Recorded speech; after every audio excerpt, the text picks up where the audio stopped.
खाड़ी में चीन के जंगी जहाज। 以色列人得到了生存的保障，巴勒斯坦人的生存谁来关心？ वेस्ट एशिया में होगी थर्ड वर्ल्ड वॉर। हमास और इजराइल के बीच जारी जंग को शुरू हुए 18 दिन बीत चुके हैं और इन 18 दिनों में पूरी दुनिया गाजा में बरस रहे बर्बादी के बारूद की तस्वीरों को देखकर पहले से ही डरी हुई है। लेकिन अब जिस तरह से इस जंग को लेकर दुनिया की दो सुपर पावर के बीच समीकरण बिगड़ रहे हैं, उन्हें देखकर दुनिया भर के लोग और ज्यादा सहम गए हैं।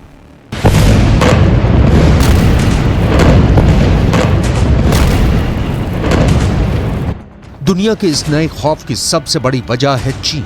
चीन भी अब इजराइल और हमास के बीच जंग में कूद पड़ा है। दरअसल इजराइल और हमास की जंग और वेस्ट एशिया में बढ़ते तनाव के बीच चीन ने फारस की खाड़ी में अपनी नौसेना के गाइडेड मिसाइल डिस्ट्रॉयर समेत 6 युद्धपोत तैनात कर दिए हैं। साउथ चाइना मॉर्निंग पोस्ट की खबर के मुताबिक चीन ने फारस की खाड़ी में अपने जंगी जहाज Zibo type 052D, guided missile destroyer frigate Jingzhou और integrated supply ship Qiandaohu को तैनात कर दिया है। टाइप 052 अमेरिका के ऑर्लिक बर्ग क्लास के डिस्ट्रॉयर की तुलना में काफी छोटा है। टाइप 052 डिस्ट्रॉयर में 64 वर्टिकल लॉन्च होने वाली मिसाइलें होती हैं और ये 200 किलोमीटर के दायरे में दुश्मन को तबाह कर सकती हैं। चीन के ये 6 जंगी जहाज उसकी 44वीं नेवल एस्कॉर्ट टास्क फोर्स का हिस्सा हैं।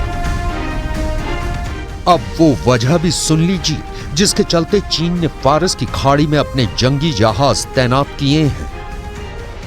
以色列人得到了生存的保障，巴勒斯坦人的生存谁来关心？以色列的民族已经不在世界上颠沛流离，巴勒斯坦民族何时才能重返家园？已经延宕了大半个世纪，承接了几代人的痛苦，不能再继续下去了。 As we speak, the Palestinian-Israel conflict is escalating. The situation in Gaza is very grave, and armed conflict is spreading with growing spillover effect. We commend Egypt for its effort in de-escalating the situation. Amid current tensions, this summit is both important and timely. फारस की खाड़ी में अपने जंगी जहाज तैनात करके dragon ने डबल गेम खेला है। ऐसा कर एक तरफ चीन फिलिस्तीन से हमदर्दी दिखा रहा है तो दूसरी तरफ उसके जंगी जहाज ईरान को कवर देने का सबसे बड़ा जरिया भी बन गए हैं। दरअसल भूमध्य सागर में अमेरिका ने इजराइल की मदद के लिए अपने 2 जंगी एयरक्राफ्ट कैरियर तैनात किए हुए हैं। भूमध्य सागर में अमेरिका के जेराल्ड और आइजनहावर कैरियर तैनात हैं। जेराल्ड दुनिया का सबसे बड़ा एयरक्राफ्ट कैरियर है। ये एक न्यूक्लियर जंगी जहाज है। अमेरिका जेराल्ड और आइजनहावर जैसे कैरियर स्ट्राइक ग्रुप के दम पर किसी भी देश की नौसेना को हरा सकता है।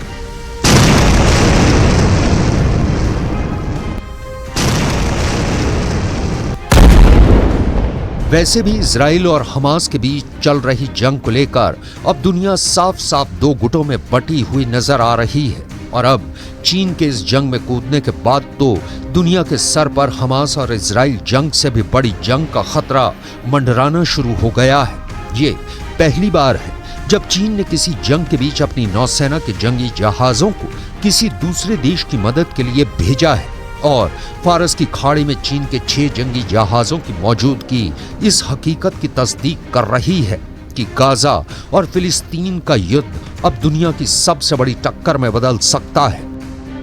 इस जंग में एक तरफ फिलिस्तीन का साथ देने के लिए वैसे भी अमेरिका और यूरोप के कई राष्ट्रीय अध्यक्ष इजराइल के दौरे पर आ चुके हैं और फिलहाल फ्रांस के राष्ट्रपति इमैनुअल मैक्रोन इजराइल के दौरे पर हैं।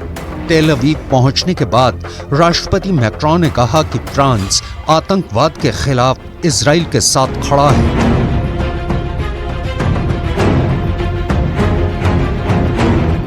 That you are not left alone in this war against terrorism.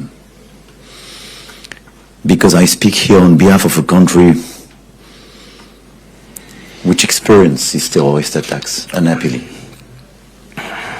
And you were there at the time. And I think this is our duty to fight against these terrorist groups. I want to make clear, we are not looking for a confrontation in our northern border or with anyone else. We are focused on destroying Hamas infrastructure and bringing our citizens back home. But if Hezbollah will drag us into war, it should be clear that Lebanon will pay the price. Lebanon cannot be a sovereign member of the international community, its citizens carrying a Lebanese passport, but when it comes to attacking Israel, they're not responsible. फिलहाल Gaza के साथ साथ Israel और Lebanon के border पर जो आग लगी हुई है, वो आग किसी बड़ी जंग का बायस भी बन सकती है। हम लोग वेस्ट बैंक की तरफ प्रवेश किए हैं और रमल्ला थोड़ी देर में पहुंचेंगे, लेकिन ये कहा जा रहा है कि वेस्ट बैंक तीसरे फ्रंट के तौर पे खुल सकता है। आपको दिखा दे, ये जो स्ट्रक्चर बनाया गया है, जब दोनों सीमाओं के बीच में तनाव बढ़ता है तो इधर से आना जाना होता है। ये जो इस वक्त देख सकते हैं, आपको ये तमाम जो शहर दिख रहे हैं, इसमें इधर इजराइल के शहर दिख रहे हैं, वहाँ भी सामने में इजराइल है, और इधर आपको पैलेस्तीन का शहर दिख रहा है, यानी ये वेस्ट बैंक का शहर है। तो हम हर जगह से आपको रिपोर्ट करते हुए दिखा रहे हैं कि किस तरह की स्थिति है। तनावपूर्ण माहौल में हम वहाँ तक आपको ले जा रहे हैं जो इजराइल के बॉर्डर से लगते हैं। फारस की खाड़ी में अपनी जंगी जहाजों की तैनाती पर चीन का कहना है कि उसके जहाज रूटीन दौरे पर हैं, लेकिन इससे पहले चीन की नौसेना को दक्षिण चीन सागर के अलावा इतनी आक्रामक भूमिका में दुनिया में कहीं और नहीं देखा गया था। इसका पूरा कनेक्शन इजराइल और ईरान की दुश्मनी और हिजबुल्लाह को लेकर अमेरिका की तैयारी से है। यानी अब अगर इस जंग का दायरा बढ़ा तो इसकी आग में पूरी दुनिया जल सकती है।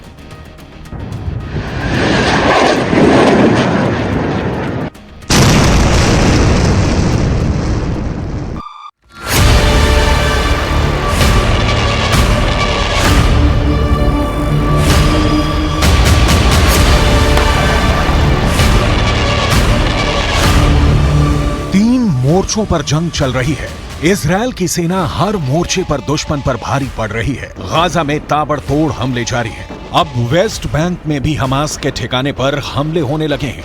वहीं लेबनान की सीमा पर हिजबुल्लाह के साथ जंग चल रही है। लेकिन पश्चिम एशिया के सबसे अस्थिर इलाके में जब इस तरह के हालात हों तो दुनिया को चिंता सताने लगती है कि यहाँ भड़की एक चिंगारी अरब देशों में आग भड़का सकती है और वो आग ज्वालामुखी का रूप ले सकती है, जिसमें सुपर पावर अमेरिका के हाथ भी जल सकते हैं।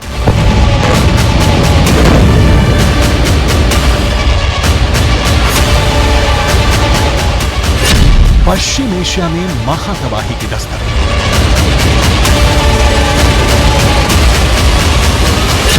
महायुद्ध में अमेरिका के हथियारों की एंट्री।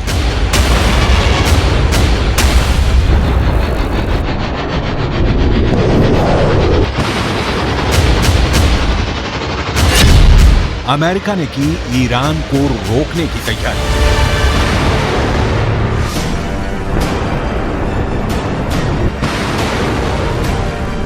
इजरायल और हमास के बीच चल रही जंग में अमेरिका की एंट्री से ईरान परेशान है और लगातार अमेरिका को धमकियां दे रहा है। अमेरिका को भी पता है कि अगर इजरायल और हमास का युद्ध गाजा से निकलकर लेबनान या सीरिया तक भी पहुंचता है तो इस जंग में अमेरिका को कूदना पड़ेगा, क्योंकि उसके बाद ईरान छिपकर वार करने की जगह खुलकर इजरायल के खिलाफ हमला बोल देगा, जिसकी शुरुआत हो चुकी है। पिछले 4 दिनों में हर रोज अमेरिका पर हमले हुए।